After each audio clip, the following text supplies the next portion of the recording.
Shalom lekoulam, shalom, tzaoraim tovim, presque erev tov, j'ai envie de dire. Et on se retrouve aujourd'hui pour une petite étude du Yom Shlishi, évidemment. Et donc le mardi, comme tous les mardis, nous étudions ensemble les Pirkei Avot, Masechet Avot, et nous sommes arrivés au chapitre 2, Mishnah 4. Chapitre 2, Mishnah 4, Perek Bet, Mishnah Dalet, de Pirkei Avot. Alors allons-y. Hu Haya Omer. Hu Haya Omer. Alors c'est qui Hu Haya Omer? Eh bien ça fait plusieurs Mishnayot que c'est Rabban Gamliel, Beno Shel Rabbi Yehuda Hanassi, qui parle. Donc c'est toujours le même. Hu Haya Omer. Ase Retzono Kirtzoncha. Qui c'est? De qui on parle? Ase Retzono Kmo Shu Retzoncha. Retzono, c'est Retzono shel HaKadosh Baruch Hu. La volonté d'Akadosh Baruch Hu. Retzoncha, c'est ta volonté. Le mieux, le top, l'idéal, c'est que ta volonté, ma volonté, soit au diapason avec celle d'Akadosh Baruch Hu. C'est évidemment l'idéal. Aval mala asot, que c'est rarement le cas. Dans la vie de tous les jours, ma volonté, elle est rarement en osmose complète avec la volonté d'Akadosh Baruch Hu. Prenons un exemple tout simple. Nous sommes au mois de novembre, il commence à faire froid, bien comme il faut. Imaginez-vous, 6 heures du matin, le réveil sonne, et à ce moment-là, il va falloir sortir du lit, aller à la tefila, commencer à faire toute sa journée, quoi. Et là, au moment où tu ouvres les yeux,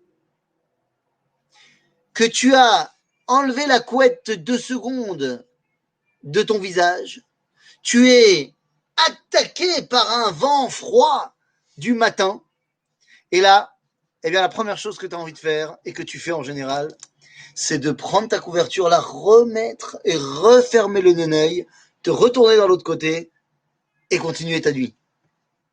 Sauf que c'est pas du tout Retzono shel HaKadosh Baruch Hu. Retzono, c'est que tu te lèves, tu bondisses du lit, que tu fasses ta tefila. C'est-à-dire que Retzono shel HaKadosh Baruch Hu, c'est de Taken Olam b'Malchut Shaddai. T'es pas Metaken Olam dans ton lit. Donc, très souvent, Retzonenu, ce n'est pas Retzono. La Mishnah vient nous dire Ase Retzono Keilu Retzoncha. C'est-à-dire qu'il faut que tu sois capable de mettre au diapason sa volonté avec ta volonté. Il faut que tu fasses sa volonté comme si c'était la tienne, avec autant de ferveur, autant de vérité. Ase Retzono Kirtzoncha. Lama Kedei sheyase Retzoncha Girtzono. Le but de tout ça, c'est qu'au final, si toi tu arrives à faire Retzono comme si c'était Retzoncha, eh bien au final, ce qui va se passer, c'est Hu Ya'aseh Retzoncha Keilu ze Retzono. C'est-à-dire qu'à ce moment-là, Akadosh Baruch Hu, il n'a aucun problème de mettre en pratique ce qu'on peut retrouver dans le Talmud, que Bederer Sha'adam Rotze Lelech Sham Molichim Oto. Qu'Akadosh Baruch Hu, il veut t'emmener là où tu veux aller. Si toi, toute ta volonté, c'est de faire sa volonté, et qu'en fait tu fais de sa volonté ta volonté, alors lui il a envie de faire ta volonté comme c'était la sienne. C'est ce qu'on nous dit dans le Talmud quand on nous dit que im ayu rotzim atzadikim ayu borim olamot. C'est-à-dire que si les tzadikim mettaient leur ratson en osmose avec celui de Dieu, eh bien de la même façon que Dieu il a créé des olamot, les tzadikim également. Maintenant, qu'est-ce que ça veut dire? C'est quoi quand un tzadik il donne une bracha? Eh bien, Kadosh Baruch Hu, הוא עושה רצונו של הצדיק, כאילו זה רצונו שלו. Donc, pour qu'on arrive à cela, il faut d'abord passer par l'étape assez retzoncha, Ezra assez retzono, kirtzoncha. À ce moment-là, tu peux arriver au stade où hu ya'aseh et, hop là, je vais essayer de, voilà, שהוא יעשה את רצונו, כאילו זה רצונך. רצונך, כאילו זה רצונו. Une fois que tu as compris cela, alors tu peux arriver à une nouvelle étape. C'est quoi la nouvelle étape? Batel רצונך מפני רצונו. Là, on t'a dit tout à l'heure qu'il fallait que tu fasses assez Retsoncha Kirtsono. Là, on te dit Batel Retsoncha Mipne Retsono. Là, on t'a dit que ta volonté, il faut que tu fasses en sorte que ce soit sa volonté. Là, maintenant, on te dit, bon, mais attendez, il faut que tu sois Batel. Batel, ça ne veut pas dire inexistant. Batel, ça veut dire intégré. Quand on fait tomber un morceau de lait, enfin, une goutte de lait dans un plat qui est Batel Beshishim, ça ne veut pas dire qu'il n'existe plus. Ça veut dire qu'il fait partie intégrante de la chose. Batel Retsoncha Mipne Retsono. Il faut que maintenant ton Ratson, il fasse partie intégrante de la volonté du Créateur. C'est ça l'idée. Lama, כדי שיבטל רצון אחרים מפני רצונך. Si toi, ta volonté, tu l'intègres dans la volonté divine, alors Akadosh Baruch Hu a envie que la volonté des autres soit bétélim dans la tienne, puisque la tienne est bétéla dans la sienne. Je ne sais pas si vous arrivez à suivre. On voit ici que l'enseignement de Rabban Shimon Rabban Gamliel Rabbi Yehuda Hansi, Rabban Gamliel nous dit, l'objectif c'est que finalement, toutes les volontés exprimées dans ce monde, eh bien tout simplement, ces volontés-là dévoilent la volonté du Créateur. Dans tout ce que tu fais. Il faut que toutes tes retsonotes, finalement, toutes tes volontés d'exécution, eh bien, elles soient mises en relation avec la volonté du Créateur. Une fois qu'on t'a dit ça, alors on peut revenir à Hillel. C'est bizarre, on est dans une Mishnah et on a fait un saut de 8 générations en arrière. 8 générations en arrière. De Hillel jusqu'à Rabban Gamliel Benoch et Rabbi Yehuda Hansi, 8 générations. C'est pas rien. On va essayer de compter. Hillel, Shimon ben Hillel, Rabban Gamliel, Azaken, Rabban Shimon ben Gamliel, Rabban Gamliel Hasheni, de Yavne, Rabban Shimon ben Gamliel Hasheni, Rabban Rabbi Yehuda Hansi, et Rabban Gamliel Benoch et Rabbi Yehuda Hansi. Donc, on est 8 générations après Hillel. Et là, tout d'un coup, on revient à Hillel. Pourquoi? Parce que le deuxième chapitre n'est pas le premier. Si le premier chapitre nous donnait non seulement l'enseignement de nos Chachamim, mais dans un prisme chronologique, ce n'est plus le cas dans le deuxième chapitre. Et donc, dans le deuxième chapitre, on parle de manière thématique. Et donc, si ce que dit Hillel ici est dans la même thématique que ce qu'avait commencé à dire Rabban Gamliel, eh bien, on le met ici. Hillel Omer. 3 choses. Hillel אומר 3 choses. אל תפרוש מן הציבור, ואל תאמן בעצמך עד יום מותך, ואל תדין חברך עד שתגיע ממקומו, ואל תאמר דבר שאפשר לשמוע, שסופו להישמע, ואל תאמר שאיך שבני שנה, שמא לא תיפנה. Je dis qu'il dit 3 choses, en fait il en dit 5, mais vous allez comprendre de quoi on parle. Il y a dans l'explication qu'on peut trouver dans l'Antiquité, eh bien, on sépare le monde en 3 dimensions, qui s'appellent, d'après l'enseignement de la Kabbalah, Ashan. Ashan, c'est-à-dire, c'est quoi Ashan? Olam, Shana, Venefesh. Une séparation en 3 temps, en 3 dimensions. Le monde, l'heure et l'âme. Nous, on va appeler ça autrement. L'espace, le temps et l'esprit. Ce sont 3 dimensions qui doivent être celles qui vont te permettre de levatel retzonra qui ne birtsono. Donc c'est quoi ces 3 dimensions? Mais regardez. Il est l'Omer. Al tifrosh minatzibur. Oui, ok, ne te sépare pas de la collectivité. Mais pourquoi tu as besoin de me dire ça, Hillel? Quel est le Hava Amina? Quoi, y a-t-il un postulat de départ qui me ferait tenter de penser que je dois me séparer de la communauté? Makara? Bah, tout d'abord, on avait commencé à le dire déjà la semaine dernière. Oui, tu pourrais penser qu'il vaut mieux se séparer du tzibour. Parce que le tzibour, c'est quoi? Eh bien, nous enseignera le Harizal que le tzibour, c'est les initiales de le temps, l'espace et la matière. Non, je dirais pas la matière, puisque là, on parle directement de l'homme. Donc, si tu veux, on appelle ça le temps, l'espace et l'homme. C'est-à-dire, on ne parle pas ici de notre relation à la matière inerte. Parce qu'il semble-t-il que là-bas, on n'arrive pas à dévoiler Akadosh Baruch Hu. Mais, donc ici, on parle du tzibour. Tzibour, me dit la Harizal, ce sont les initiales des mots tzadikim, benonim ou reshaim.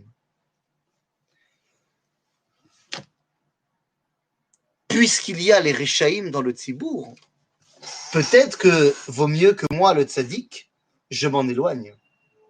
Peut-être que c'est plus intelligent que je ne sois pas constamment en contact avec les Réchaïm. Et donc, je vais me créer mon temple à moi, sur la colline là-bas, personne ne viendra, et comme ça, je ne serai pas perturbé par les mécréants de ce monde qui s'adonnent au plaisir charnel et qui ne sont pas ceux qui me permettent de m'élever spirituellement. On peut retrouver cela dans pas mal de religions. Ce n'est pas juif. Ce n'est pas juif de décider de se couper de ce monde de manière permanente, car pour un temps, ça marche, mais de manière permanente de se couper de ce monde pour pouvoir être plus proche des mondes supérieurs. C'est dans ce monde qu'on doit dévoiler Akadosh Baruch Hu. Et donc, lorsqu'on parle ici de Al Tifrosh Minat Tzibour, même quand le Tzibour, il n'est pas à 100% Kachar la Méadrine, Al Tifrosh. Parce qu'il faut que tu comprennes que la dimension de Kedusha, de sainteté, de relation à Dieu, tu ne pourras l'atteindre que grâce au Tzibour. Ce qu'on disait déjà la semaine dernière. Le minyan, c'est que quand il y a 10 membres du peuple juif réunis. Ça peut être 10 personnes qui ne savent pas lire l'hébreu, qui ne savent pas, qui ne font pas Shabbat. Il y a quand même minyan. Il y a quand même la présence divine. Alors que 9 supra tzadikim, ils ne peuvent pas dire la Kedusha. La sainteté made in Israël peut s'atteindre uniquement dans la participation au collectif. En d'autres termes, nous dit ici Hillel, Al tifrosh min hatzibur. Hillel, il sait de quoi il parle. Il parle à une époque, mais c'est vrai à toutes les époques. Mais je veux dire, quand on sait dans quelle époque il parle Hillel, je veux dire, il parle à une époque où le patron du tzibour, c'est Hérode.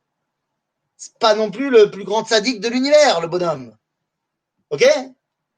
Il te dit, Al tifrosh min hatzibur. Ve'al te'amen be'atzmecha ad yom motra. C'est quoi Al te'amen be'atzmecha ad yom motra? Ne crois pas que tu ne seras pas jamais faisant partie des Réchaïm du Tzibour. Tu peux changer. Tu peux partir en cacahuète à tout moment. Al ta'amen be'atzmecha. C'est pas parce que maintenant tu es un tzaddik que tu resteras tzaddik. Pour rester tzaddik, il faut travailler. Tu ne peux pas rester sur uniquement ta lancée. À un moment donné, va falloir continuer à pédaler. En malasot. Et je reprendrai ici les paroles de Mohamed Larbi Slimane dans Rabbi Jacob, qui dira, je cite, la révolution est comme une bicyclette, quand elle n'avance pas, elle tombe. Bon, sortons du cinéma. Je pense que cette phrase, je ne sais pas qui est le scénariste qui a écrit, mais elle a beaucoup de chorma. Lorsqu'on n'avance pas, on tombe. Le tzaddik, il est tzaddik maintenant, mais s'il ne cherche pas à avancer dans sa relation à Dieu, il ne pourra que régresser et finalement tomber. Ça n'existe pas un tzaddik qui reste pareil tout le temps. C'est pas possible. Donc on te dit, Al ta'amen be'atzmecha ad yom motra. Ve'al tadin et ravercha ad shetagia limkomo. Évidemment, ne juge pas ton prochain tant que tu n'es pas à sa place. De quoi parle-t-on? De quoi ne parle-t-on pas? On ne parle évidemment pas de rendre la justice quand un dayan il doit rendre la justice. Ça c'est évident qu'un juge il doit rendre la justice. Donc Al Tadoun et Travercha, il ne s'agit pas au tribunal. Parce qu'au tribunal, bien sûr qu'on rend la justice. Mais il s'agit de le juger dans son identité profonde. Al Tadoun et Travercha, Hachetagia Limkomo. Parce que tu ne pourras jamais véritablement comprendre qui est ton prochain tant que tu n'es pas à son endroit, que tu ne vis pas ce qu'il a vécu, que tu n'as pas le récage, j'allais dire en hébreu, mais on va dire l'origine story du mec, tu ne peux pas te mettre à sa place. Alors qui peut? Parce que ça, chez Michouken, il y a Dounozo. Toi, on te dit Altadoun, mais qui peut le faire? Kadosh Baruch Hu. Akadosh Baruch Hu, lui, il connaît l'origine story de tout le monde. Et donc, lui, il peut la doun et traveri, et oti, parce qu'aucun magia la makom sheli. Matai, Berosh Hashanah. Berosh Hashanah, Kadosh Baruch Hu, il est bimkomi. Puisqu'il revient et me fait revenir au point de l'origine. Et donc, à ce moment-là, Hu yechol la doun. Donc, on te dit, Al tadoun et travercha, chitagia limkomo, donc ça veut dire, tu n'y arriveras jamais. Vous avez compris qu'on a ici les trois dimensions dont on a parlé tout à l'heure. Al tifrosh min hatzibur, ze Adam. Al ta'amen ba'atzmecha ad yom motcha, ze zman. Et al tadoun et travercha ad shetagia limkomo, ze hamakom. Mais sauf que Hidel ne s'arrête pas là. Il dit ve'al tomar davar she'i efshar lishmoa. Chez Sopho, leishama. Ça ne dit pas quelque chose qui ne peut pas être entendu. Qu'est-ce que ça veut dire? Ne dis pas quelque chose qui ne peut pas être entendu. Même si c'est une vérité. Pourquoi? Si c'est une vérité, j'ai besoin de le dire. Nachon. Mais si les outils ne sont pas prêts pour entendre cette vérité, eh bien, elle sera destructrice beaucoup plus que constructrice. Donc, ne le dis pas. Chez Sopho, les Ishama. Au final, il y aura un moment où tu pourras le dire.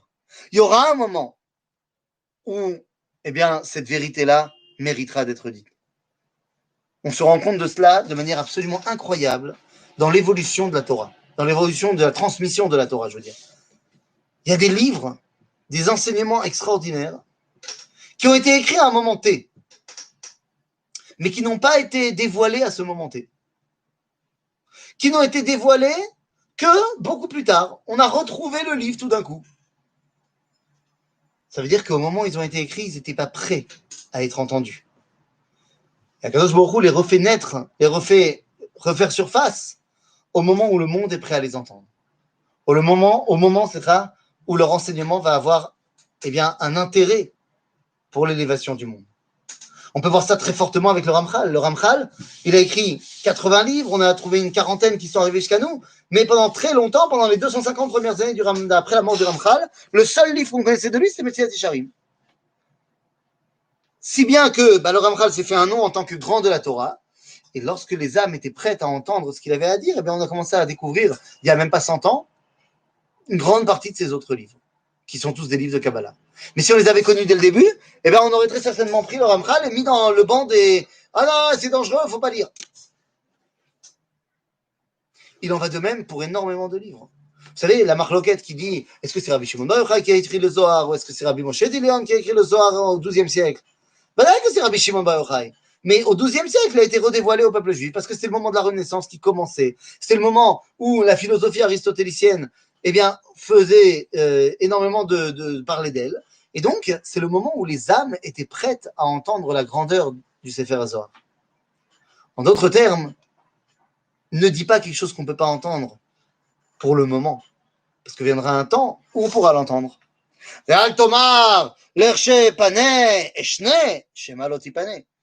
viens pas dire, non, mais là, j'ai pas le temps d'étudier la Torah, mais dans, voilà, le 37 du mois, j'aurai le temps.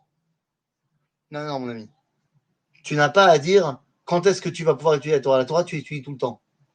La Torah, tu te dois d'être constamment en mode Torah. Ça n'existe pas. Quand j'aurai le temps, j'étudierai la Torah. La Torah, c'est notre temps. C'est à nous de mettre en place le temps pour étudier la Torah. Donc ne dis jamais, quand j'aurai le temps, j'étudierai la Torah. Parce que si tu dis ça, tu trouveras toujours quelque chose d'autre à faire avant d'étudier la Torah. Et finalement, tu n'auras pas le temps. Et Drat Hashem, nous on a pris le temps là maintenant d'étudier ensemble un petit peu de Torah. À bientôt les amis.